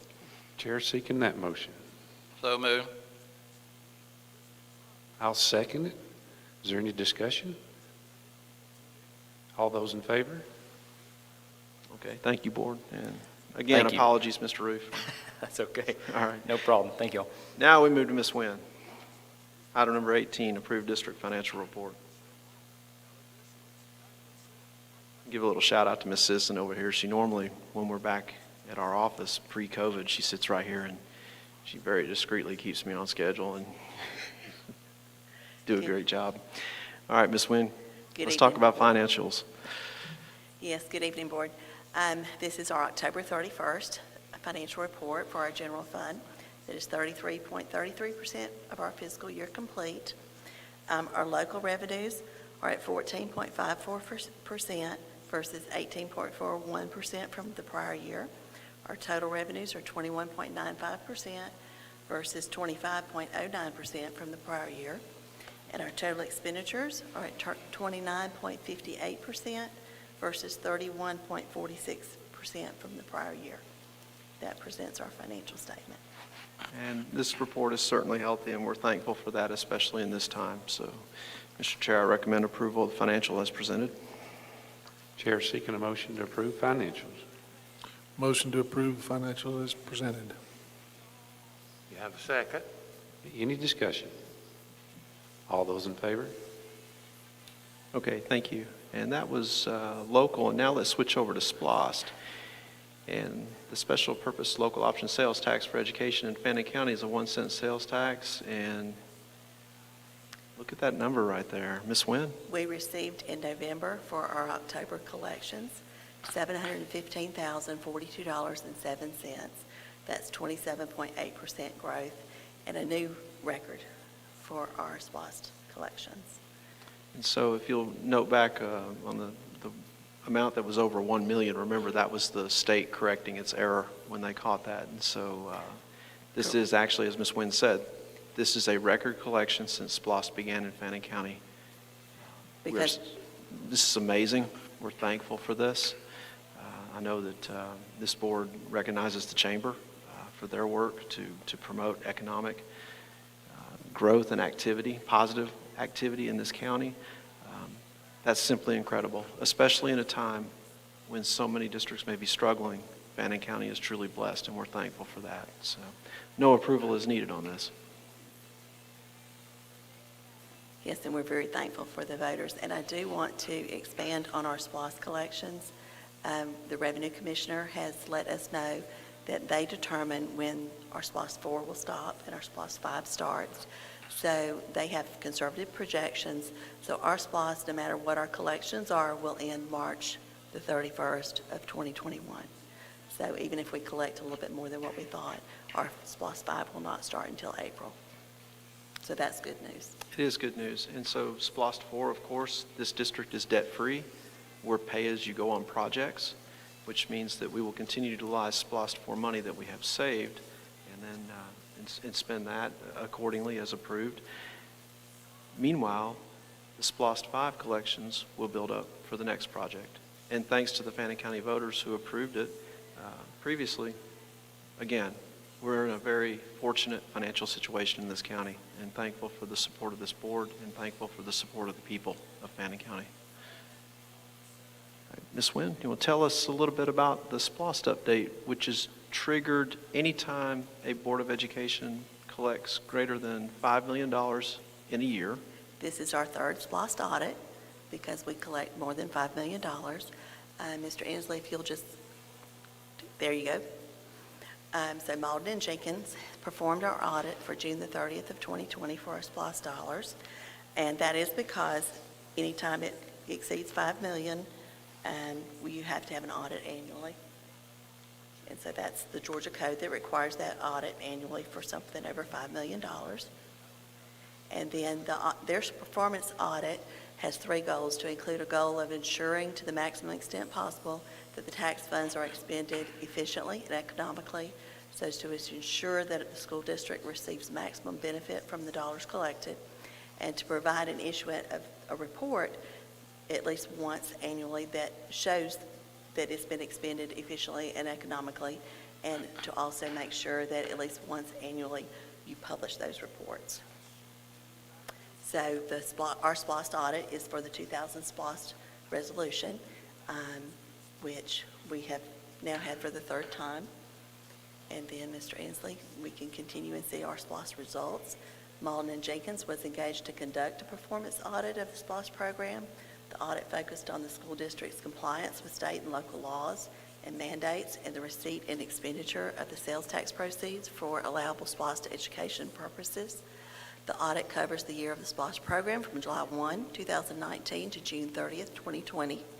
From a listing of disbursements made during the specified time, Malden and Jenkins tested a sample of SPLOST expenditures totaling $1,374,877, or 40.1% of our total disbursements for the audit period.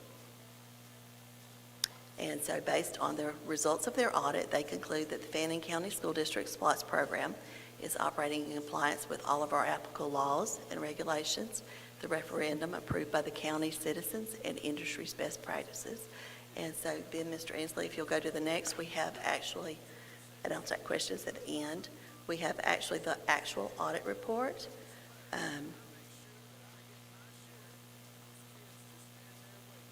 We can do first the Schedule 8.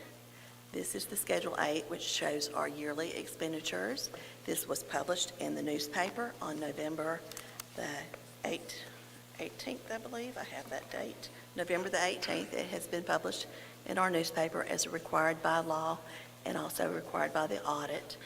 And then the next attachment, Mr. Inslee, is, and we can just scroll through that, that one. This is the actual report. It's 10 pages from Malden and Jenkins, which anyone can review as they desire. Of course, we leave this publicly accessible inside of Assembly. But what this is saying is that the funds that we are receiving, the funds that we're blessed to receive here in Fannin County, are being utilized as promised and utilized wisely. Yes. Implementing sound financial practice, thanks to Ms. Wynn. It goes through each objective and audit detail and the results of all of them, which is a very detailed report that I've summarized. So we set our budgets and we stay within, and it's great work, Ms. Wynn. Thank you. Okay. Does this audit update, do we require board approval on this? We Yes, do sir. not. It's just presented for information, It's correct? presented for information. All right, And does thank- anybody have any questions? I just have a quick comment. I've made the comment in the past, but with a new record SPLOST, it's such a blessing. It's allowed us to maintain our facilities, improve our facilities, provide incredible resources for our students, and at the same time maintain one of the lowest millage rates in the state of Georgia for education.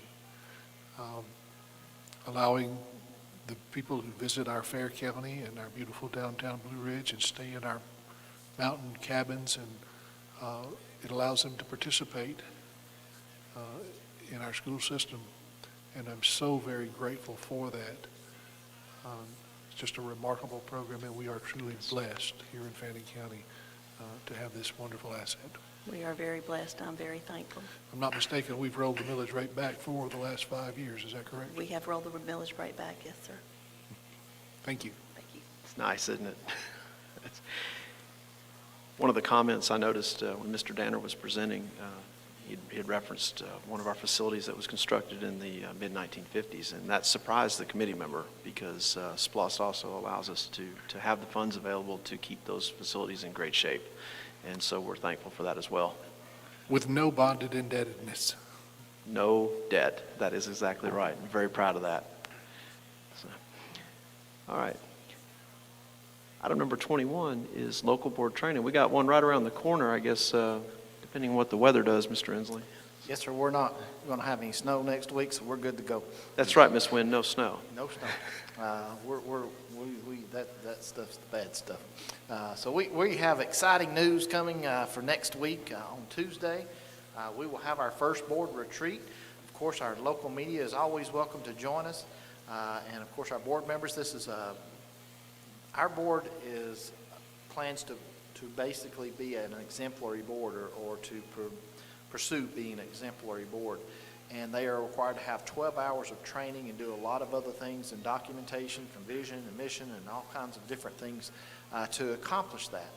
And so this is our first retreat. This will count for 6 hours. We will have, let me blow it up here where we can see it a little better. We will be spending the day at 2 of our schools, West Fannin and the high school, and then when we have our other retreat, which will be looking at our technology initiatives and our facilities planning, later on, we'll be going to East Fannin, Fannin County Middle School, and Blue Ridge Elementary School. But again, we're going to start at 7:15 here at the BOE, have some breakfast for you, we'll review the day, travel to West Fannin, and at West Fannin, part of this training is dealing with charter governments. And we will actually sit in on West Fannin Elementary School's SGT meeting. And we'll kind of observe what's going on there. We'll visit West Fannin for a little while, and then we'll be joined with Lynn Plunkett, who is a DOE trainer for school governance teams. And she has a recording that we will watch down in the media center. Ms. Danner's got it all set up for us. And then we will travel to Fannin County High School, visit, we'll do the legal updates with Matt Cordoza from the Department of Education as well. He will actually be a live Zoom. We've been in contact with Justin Old from Pioneer RESA, and he's going to send out a link where that we can join him and interact, and it will be actually here, and we'll have it on computer where you guys can see it on the screen, and that way if you have questions or anything about the legal updates, we'll have that there for you. We'll have lunch here at the high school. And then visit the high school some more, travel back to DOE, and we'll have a recap of the day. I'm just excited. We just don't need no snow, but I'm excited about the day. I appreciate what you do each year to become an exemplary board, or the guidelines that come in. And I have some exciting news for you. Yes, go ahead and share that. On Monday, it was posted on the GSBA website that you are a 2020 exemplary board once again. How about that? Of course, congratulations to that. I'm so proud of you guys for what you do to make sure that happens each year. And we will start our next process beginning next week to become an exemplary board again. But again, congratulations on a job well done. Thank you, Mr. Inslee. It's well done developing the schedule and putting this together. And in fact, we talked to Mr. Cardoza yesterday. He's excited. Everybody is working and doing the best they can, utilizing technology to allow things to continue and not letting the pandemic get in the way of the business of educating the children of Fannin County. Again, as Mr. Inslee said, the media is certainly invited to join us from start to finish, or if you want to utilize the schedule and intersect with us at any point, you're always welcome. So thank you, and we appreciate your support in communicating these things to the public. The next item is executive session. Mr. Chair, I recommend executive session for the purpose of personnel, which includes my evaluation. So, This time, the chair will entertain a motion to go into executive session. So moved. Second. All those in favor? Okay, and I'll ask the assistant superintendents to join me and the board, and we will follow Mr. Danner right there, and he'll take us to executive.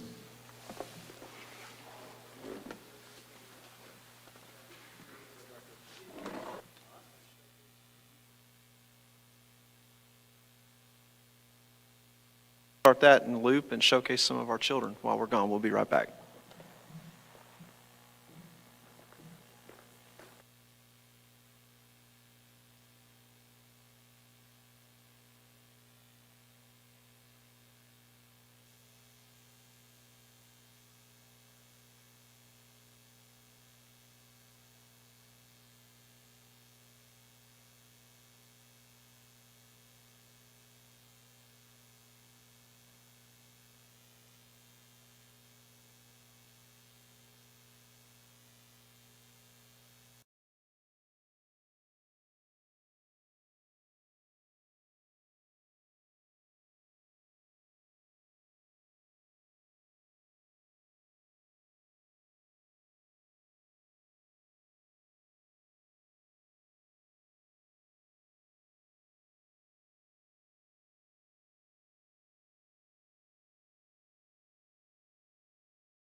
While in executive session, no action was taken, so I need to entertain a motion to come out of executive session. So moved. Second. All in favor? Okay, I've got a couple of things we need to take care of first. First of all, we've got our superintendent's evaluation. Actually, Mr. Chair, there's one agenda item ahead of that. If we look at number 22 as executive session, number 23, appoint school board attorney. Okay. So I'll make You wanna do that. first? I'll do All right, that one. Before we do that, let me approve our minutes from our last executive session. That was on 11/12 of 2020. So at this time, I'll entertain a motion to approve those minutes. So moved. Second. Okay. Is there any discussion? All in favor? All right, thank you. I'll turn it back over to you, sir. Thank you, sir. Okay, our next item then, number 23, is to appoint school board attorney. Mr. Chair, I recommend Attorney Lynn Doss to serve once again as board attorney for 21. Can the chair have a motion for Lynn Doss to be our attorney formally? You have that motion. Second. Okay. Any discussion? All in favor? Okay, thank you. The next item is superintendent's evaluation, so I defer to you, Mr. Chair. Okay. Sorry, I jumped the gun on that. A little excited about it, sorry. But after executive session and talking on that, especially in this time that we've had from March till now, being tasked with all this multiple things that you've been tasked with, it's not necessarily your duties, but that your team and you have come through. While in executive session, the board reviewed Superintendent Michael Gwatney's evaluation. And Dr. Gwatney has received the highest possible marks in all performance standard categories and exceeding expectations on all standards. So as a board, we are extremely satisfied, sir. So I want that to... Thank you, Mr. Chair. Our next item is number 25, which is personnel. I'll give you a moment to open up the personnel sheet. And we're looking at the personnel sheet dated 12/10/2020.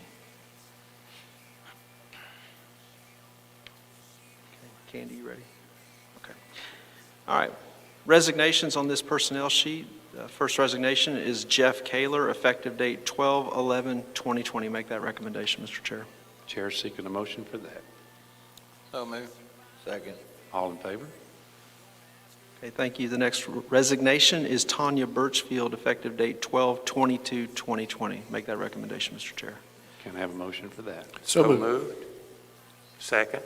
All in favor? Okay, thank you. We have three resignations, all effective dates of 12/31/2020. We will take these collectively. The first is Lynn Birch. The next is Phil Presley, with the caveat that it's pending replacement of certified teacher. And the last one is Scott Weibel. Again, all effective 12/31/2020. Make that recommendation, Mr. Chair. As a chair, I'll make that motion. Second. All in favor? The next action is to rescind a previous recommendation of paraprofessional from Tammy M. Statham. Make that recommendation, Mr. Chair. Can the chair have that motion? So moved. Second. All in favor? Okay, thank you. Recommendations, all of these are pending completion of paperwork, background check, and certification requirements as applicable to the job. The first one is Julie Thompson, teacher, effective date 1/4/2021. Mr. Chair, make that recommendation. Looking for that motion. So moved. Second. All in favor? Thank you. Three paraprofessional recommendations that we will take collectively: Leslie Dean, Ansley Osborne Ferguson, and Murphy McConnell. Make those recommendations together, Mr. Chair. Chair, have that motion. So moved. Second. Okay, all in favor? Okay, thank you. Make the recommendation for Lisa Cheatham, Transportation Department, Mr. Chair. Chair, have that motion. So moved. Second. All in favor? Thank you. Recommendations for substitute teachers, again, pending completion of paperwork, background check, and certification. Stephanie B. Fink and Catherine Weaver. Make those recommendations, Mr. Chair. Can chair have that motion? So moved. I'll second it. All in favor? Okay, thank you. Recommendations for substitute transportation, again, pending completion of paperwork, background check, and training. Jeff Kaler, Terry Lewis, and Edward Roy Shade. Make those recommendations, Mr. Chair. Chair looking for that motion. So moved. So second. All in favor? Recommendation for substitute nutrition pending completion of paperwork, background check, and training, Jasmine Gonzalez. Can the chair have that motion? So moved. Second. All in favor? Okay, and recommendation of substitute custodian pending completion of paperwork, background check, and training, Jasmine Gonzalez. Make that recommendation, Mr. Chair. Chair have that motion. So moved. Second. All in favor? Okay, thank you. And that concludes personnel for this evening, which takes us to item number 26, superintendent's comments. And first, I'd just like to say, I'd like to thank Troop 32 for the invocation and the pledge. It was wonderful to have them as a part of our meeting. That was great. I'd also like to thank Superior Court Judge John Wooster for being a part of our meeting and for swearing in Mr. DeWeese, Mr. Bramlett, and Mr. Galloway. Congratulations on your re-elections, and you're officially, sworn in, so I'm very proud of you. The updates this evening, Ms. Rigdon, Ms. Decabellis, Mr. Henson, who also was named the AD of the region, Mr. Roof, Ms. Finley, Mr. Danner, Mr. Foster, Ms. Wynn, the results of that SPLOST audit. Some great presentations this evening. Thank you so much for your work on those. I want to congratulate Coach Chad Cheatham and the other coaches who lead our football team. The Rebels have had many successes and recognition, including the Georgia High School Football Daily State Team of the Week this week. And I wish them all the best at tomorrow's game against Fitzgerald. Go Rebels on that. I'm looking forward to the board training, weather permitting, of course, on December 15th. And I want to thank you, Mr. Inslee, for those arrangements as part of that training. And I'd like to speak to my evaluation for just a moment. I want to thank the board for my evaluation. I want to thank the board for this opportunity to serve as superintendent of Fannin County Schools. I must say, though, that the results of my evaluation, and I shoulder the outcome of that, good or bad, but in this case, the outstanding results, they are a direct reflection of the capable and effective team of leaders who stand with me as a part of leading this school district. It's an honor to serve the Fannin County school system. It's been a double blessing for me to be the superintendent of not only the best district, but one that is made up of the best people. And so, team, I'm thankful for you. I appreciate you very much. It's the holiday season, and I will end with Merry Christmas. I wish you a joyous holiday and a Happy New Year 2021. Go Rebels. Do I have any volunteers that want to start? I'll go first. Okay, go ahead. Sure, go ahead. Before I go to sleep. Anyhow, I'd like to thank the Boy Scouts for coming out and doing our colors for us, and the guy that was over for doing their invocation. Secondly, I'd like to congratulate Mr. Galloway and Mr. Bramlett and Mr. DeWeese. I didn't think you just had any trouble getting reelected to the board. You do a great job. And everybody that's here and everybody that's watching by way of TV or whatever it is, thank you for joining in. Congratulations to Miss Kim Patterson. Miss Danner, I enjoyed the slide presentation that you had. I enjoyed the presentation from Mr. Henson regarding the middle school and the high school. And Mr. Roof, you done an outstanding job again. You just keep on keeping on. So, and Mr. Foster, I've got a friend who says you can't do nothing with stupid. You was talking about people going around the long arm with a stop sign. He'd probably say you can't do nothing with stupid. And I'm excited too about the retreat. I'm ready to go. And I'd like to wish all of you Merry Christmas. We'll stay on that side of the room. You want to go ahead, Mr. Cole? Yeah, well, I'm happy to be here. Sorry it's so late. Just taking care of business, but I'm honored to be here watching them being sworn in. I was reminiscing about that today, 2 years for me. And, I'm still learning. I like digging in. I like what I see. Mr. Roof, and he's in my wheelhouse, that vocational, what I call vocational. I'm taking me way back to 1400 AM, right? So I'm thankful for what you're doing.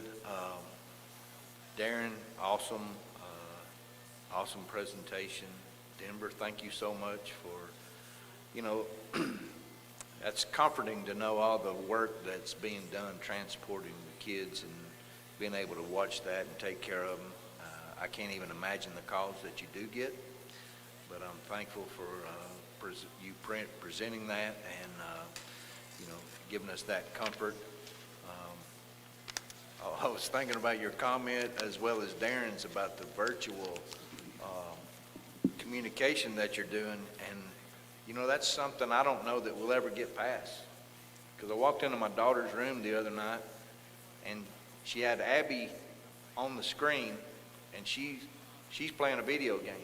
My daughter is playing with LOL dolls, and they're just talking to one another. And I said, "What's going on?" She said, "We're having a virtual sleepover." Oh, wow. That virtual thing, I think, is going to stick with us to some extent, and that's amazing. But I want to say, go Rebels. Right. Amen. Amen. Them football players, they got some heart. I'm excited. So if you're out there listening, go get them again this week. And I am very thankful to be a part of the school system. I'm thankful for you and your leadership and all those that are underneath you. You tell me all the time it's them, but respect reflects on leadership. If they respect you, they help you, and so I thank you. It's good to be a part of this board. I'm thankful to get to know these guys. Congratulations, and Merry Christmas to all. Mr. DeWeese? I'll just begin by saying Merry Christmas to all. Hope y'all have a blessed holiday. I've only got one comment, and I want to direct it to these boys with the flags. I've watched TV for months now, and in some areas of the country, it would have been a nightmare for a board meeting to have boys come in carrying a flag. These boys have brought honor to our county by what they're doing, and I respect that. It makes, like I said, I think Fannin County really is special. All of Fannin County. And I'm proud of what y'all are doing. So I say thank you.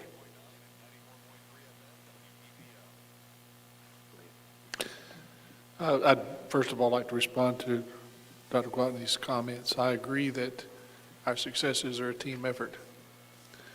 Thank you for assembling that team. To the voters of Fannin County, certainly express my gratitude. Your vote of confidence is humbling. We have a great system. We have a great team. We have exceptional students. And it's an honor to be a part of that. Merry Christmas. All right. Say thank you to everybody that come out tonight. This is my first chance, like Mr. Bramlett, but I've got the first chance publicly to say thank you to everyone that put their trust in me, voted for me. I want to say thank you from the bottom of my heart. I want to say I really appreciate the judge coming here and doing it here. I think this is probably as far as I know, we're the only school system to ever tried that and do that. And I hope that maybe, I think when we do things, we're kind of like the flagship of setting examples for people. And I think we continue doing that by doing stuff. And like I said, it comes from great leadership. It's already been said. So I commend you on that, sir, for putting it together. Very special for me. Not that the courthouse is any less special, but this was, I don't know, just a little more special for me, and I appreciate you, all the work that you did. I know there was a ton that went into it, and I appreciate all the phone calls and all that you did to make it happen. I want to say I appreciate the public comment, the people that come for that. I encourage it. I like to hear from our public. So the Boy Scouts, thank you, Mr. Bramlett. That was awesome, as always. They never let us down. They do such an incredible job. And I want to say, I guess the accomplishments that we've seen, and I don't want to just single out our athletes because every student here has a great accomplishments. I mean, we've got stuff from all over, but since it was brought up tonight, the future for the Rebels is just amazing. I'm excited, and I agree with Mr. Cole. Go Rebels! Y'all are showing some tremendous heart, and it's the community's behind you, and we appreciate you. So, and I'll say God bless and Merry Christmas, and I appreciate you all being here. With that, I'll take a motion that we adjourn. Second. All in favor? Thank you again. Thank you.